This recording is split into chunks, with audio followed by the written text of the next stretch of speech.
if we know the resources, it's easier to actually calculate our budget. All we have to do is look at what the cost estimate would be for every activity, for the material and for the people. You see over here in my schedule, I had, if I go to resources, I had material, right? So this is, see, it's wrapping plastic. And then maybe we need boxes, right? So, so for boxes, I would say this is material. I can change this to material. And and I'm going to say we might need a lot of boxes, but let's say every box is $10. Okay, big box. And we need tape, we need a lot of things, right? So if I go back to my project, to the Gantt chart, and I say in wrapping all of these, I add in the resources,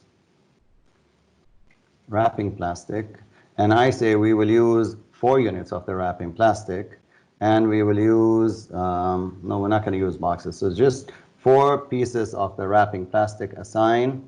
Oh, I don't want the box, remove. All right, so this is done. We have 4 of the wrapping plastic. Close it, close this. Now, if you look at the cost, you know, I need to fix the number of days here to make it an even number, 5 days. So it's 5 days. Hey, does it change to 7? Is it because I did this? Okay, it's because I did that.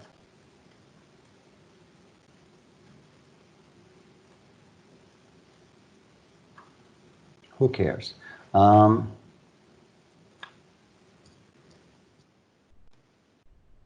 Okay, that should be easy now. Silly system. So 4 days we're going to spend. How much are we paying Jack? How much does Jack get paid? Jack is working on it. So if I go to resources, I forgot what we're paying Jack. Jack is the 3rd person on my list. He gets $600 a day, right? 600 times 4 days is 2,400. So 600 times 4 days, 2,400. There's an additional 400 in it because I put that we need 4 of the plastic wrap things. And if I look at the resources, you see that the plastic wrap, which is the W here, is $100 each. But because I put 4 units, it's 400 for that one. So you see in my resources here, I mean in my activities, there's people, there's supplies, and it's counting all of these in the cost of doing this one activity. So here you see in developing the budget, you need to know the activity cost, including the people and the material that you're using. In addition, you might add additional costs like project management costs, like license. License may not be specifically an activity, but you could put a milestone that says obtain license, and you can put a price against the license. And when you add up all of the activity costs, you will be able to get the overall budget, which is called the cost baseline. Mind you, we've done the scope baseline, we've done the schedule baseline so far. That's the agreed scope with the management, agreed schedule with the management after we've fast-tracked and crashed and done that. And then now we can get the cost baseline. By adding up all of the activities, we can figure how much the whole project will cost. There's also a cost management plan that we need to develop on top of these things, because it's one thing to count how much something will cost you. It's another to know how you want to handle money things. To handle money things, let me see if I have more details. No, but the cost management plan talks about where will the money be, how do we track it, who will be tracking the money, what if we need more money, how do we get that extra money. Also, do we want to classify the expenses differently, like do we have a different account for, let's say, material, another one for petty cash, like small extra expenses like pizza, whatever, and one for labor. I mean, how do we want to track these? Is there a certain chart of accounts that you want us to use? Is your cost something that I have to enter into a system that is linked to an ERP or something? I will need to know these things. right? And when should I let management know if I think we're really going above the budget? Sometimes up to a certain point, they will give you that kind of authority to deal with it. And above that, they will have an issue. So they will tell you what is your threshold. At what point you need to notify management that you're forecasting that your project will go above budget. Okay, so these are things you agree to. You will also agree on where do we track all of the expenses, which document, which system. So agree on these things as well as estimate the cost. You can see that the software easily does it for you. Right now it's saying 15,300, but honestly, you know, we haven't done all of the activities. But once you add more details here, it will calculate how much your project will cost. In addition, it will tell you when the money will be spent. So you should be able to budget based on that. You may not need all of the money now, but you will need it at different times in the project, depending on when they are going to be paid. So that's called budgeting. So in budgeting, I want to show you what happens here. I'll go back to the other ones in a bit. In budgeting, it is like this. What you do is you'll have all of your activities here, and the system or the software calculates if these activities are happening at a specific time, then how much is it costing you for that specific time. So let me use a color here. See this one here? This expense. If I want to see how much this is, I just need to move it up, down to the left here, and it's, I don't know, less than 4,000, maybe like 3,500, something like that, just guessing by where it is. And this represents the activities that are happening above, like that slice of activities there. All of the things that you see here, that's the ones that it's calculating. Plus, we're not seeing the rest of the schedule. So what it's doing is it's counting for that week, because that's a week. I can easily tell that's a week because it has July here, right? And the bottom says July 7, July 14, July 21. So this is a weekly expenditure tracking, but this is a plan on how much we think we will be spending. So it all depends which software you're using. And honestly, the software I have, I don't know that I know how to pull these reports. Well, I'm not going to pretend that I know how to use this software, but I'm pretty sure at some point, if I spend time learning it, that I should be able to produce my cost report right there, okay? But I'm not gonna spend time on it right now. But it does have the ability. Most software will give you the cost per week based on your plan, based on how much these people will cost, based on the material. It tells you that during that week, you're going to be spending that much. Now, will you spend that much? Well, it depends on reality. Reality sometimes comes in cheaper, more expensive. It depends. But for every slice of time, which is 1 week, it is going to calculate how much your expenses will be. So if I can see this much, and let's say I want to be funded by week, to give me money every week for this project, then all they have to do is figure it on a weekly basis. So if I have a plan for this much this week, then whatever that is on the left, maybe a little less than 1,000, they will give me that much, maybe $900, I don't know. And they will give me that. If I want the money for this week, then you just go to the left, and then you say, give me 6,500 or something, and that will be good for that week. But a lot of times, the funding doesn't happen like this. It happens in blocks. So what they do is they would say, we're going to give you enough money for all the project till the end of August, right? So for all of August. So the end of August is here. This is the end of August, right? And if I look at the end of August and I see, I'm not going to look at the weekly expenditures. I'm going to look at this yellow line. What this yellow line is a cumulative expenditure, which any accountant can do for you. And I'm going to draw a line to the right. Why? Because on the right here, there's a different scale. On the left, this is your weekly. On the right is your cumulative total. So you want the total expenditure that you have. And on the right, you will see that if I want enough money to cover me till the end of August, that cumulative line, which is adding every week with the rest before, every week with the rest before. It's always giving me the total amount up to that one point. This is telling me it's around maybe $40,000. So if you give me $40,000, I would be able to support the expenses through the end of August. But if I wanted for the expenditures all the way to the end of September, then I need to draw a line to the end of September here.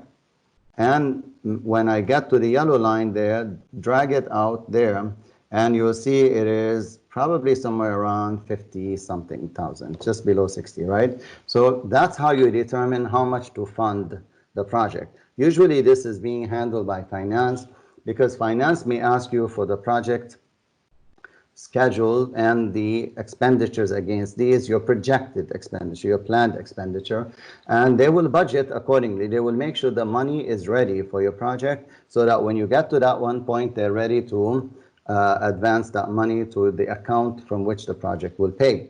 Or maybe they themselves allocate it in different piles, different groups, and that way they can pay towards your projects. So this is a collaboration in the end between the PM and the people who help the PM estimate, and then they update the finance that these are the expenditures so that finance is more ready to support the project. Hope this sheds some light on how expenditure happens on a project. But I want to see what else I left out. So we said that mostly the costing or budgeting is an aggregation process with a bit of buffer, meaning we figure what the expenditures are for activities, and that will total the expenditure for WBS. So you're aggregating, you're adding these, and it gives you the total for the WBS. Add all the WBSs, gives you the total for the whole project.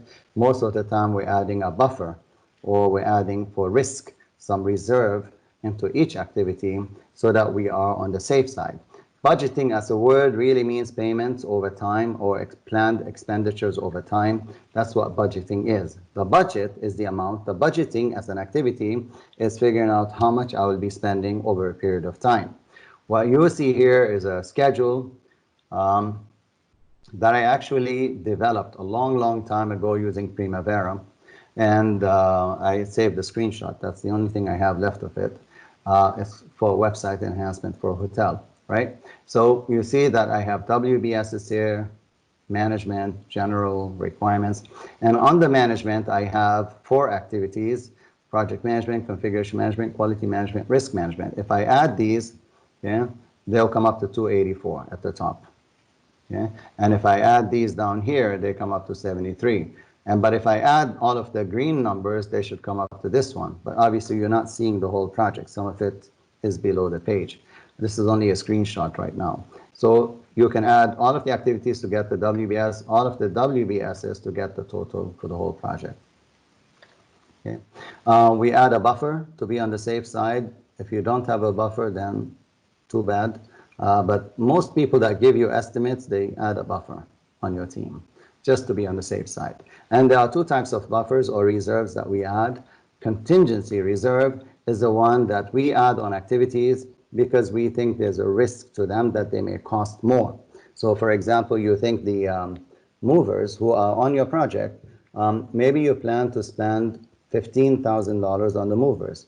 And then you figure maybe there's a risk that you will not find exactly 15,000. What if they cost you more, maybe up to $18,000? So then you could add that buffer, but you don't add from 15 to 18, you don't add $3,000, you don't add this kind of a buffer. You add based on the percentage of the chance that it will cost you this much more. So instead of adding $3,000, if your opinion is that it's 50-50 chance that it will not cost 15, it will cost 18, that difference of 3,000 between 15 and 18 has a 50% chance of happening, in your opinion. So what you add is really 50% of that 3,000. You add $1,500. We'll discuss that when we talk about risk management. That's usually how we do it. Anyways, that's the contingency reserve. On top of this, you see management reserve. Management reserve is above and beyond your own contingency reserve. So you're already making your estimates and you're adding things to be on the safe side. Your management, your sponsor, will go ahead and add an additional reserve on top of your own reserve for their project to be on the safe side. Overall, in case you are mistaken or in case you face an unexpected event or circumstance, they wouldn't want the project to stop. Why would a project stop, you may ask? Well, I'll tell you. If your finance is really pretty good, your finance department, and they are very accurate and they're very detailed, if you told them that I am going to be spending $6,000 in that month, they will allocate $6,000 to you for that month for your project, and the rest of the money will be allocated to different projects. So the moment you ask for more money, they will tell you, sorry, you have to wait for the next advance period, because right now all the money is already allocated. So you have already factored your own risk into that 6,000. But if management doesn't put additional buffer on top of the 6, finance will only hold 6 for your project. If management says hold an extra 10% on top of that, or 5%, just to protect the project, if they want to add 5% on 6,000, that's $300. So that means finance will not hold just 6,000, they will hold 6,300. That 300 is not being given to you, but it's being held by them in case something unusual happens on your project. All right, so that's what they call management reserve. It's management's way to buffer the project in case your estimates are off or something goes wrong. If they don't have that, your project may stop until that money becomes available. So that's why management reserve is important. But you have no control on management reserve. It is management that decides that. You only have a control on contingency reserve, and even so, you need approval for that contingency reserve, because management may refuse to put a buffer on your activity. They may ask you to pay better attention to your project rather than, you know, getting more money for your mistakes. Maybe sometimes that's the way they look at it. Okay, so we say the reserve amount, actually the contingency reserve is in your cost baseline, but the management reserve, usually you will not see it. Cost baseline, this is the approved budget for the whole project towards the end. Okay, so the cost baseline includes the budget, the time phase budget, when will the expenses happen. It will be the basis against which they can judge your performance. Once it is approved, any changes have to be approved. You cannot just change the numbers anymore. You may find, so it tells you when you'll be spending and when they will be giving you money, and you know how much per week, per month you expect to be spending, and on what are you going to be spending it. So that would be this chart that I showed you here. It tells you by week what the expenditures are. Now, larger projects may be divided into multiple cost baselines.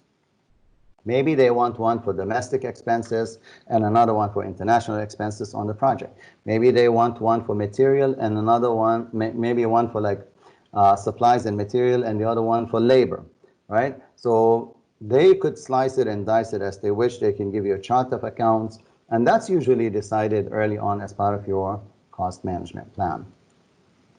So as I discussed earlier, by doing this, you'll be able to figure your funding requirements for the project. Mind you, when they fund, as I mentioned, they fund you in blocks, right? They don't really give you all the money up front. If they do, then lucky you. But usually that's not the case. When you calculate your cost baseline, let me just highlight this.